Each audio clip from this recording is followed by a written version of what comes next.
December 3 ഞങ്ങൾ DSFൽ പോയി. അപ്പൊ അമ്മേന്റെ ബർത്ത്ഡേ ആയിരുന്നു. അമ്മേന്റെ ഗിഫ്റ്റ് ആയിരുന്നു ഫോൺ. കാരണം അമ്മേന്റെ പണ്ടത്തെ ഫോൺ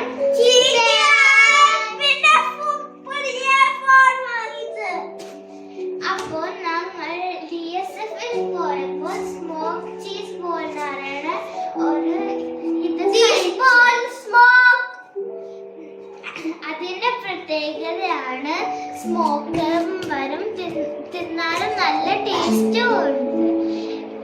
പിന്നെ കിട്ടുമ്പോ തന്നെ നമ്മൾ വേഗം തിന്നണം, അല്ലെങ്കിൽ സ്മോക്ക് എല്ലാം വേഗം.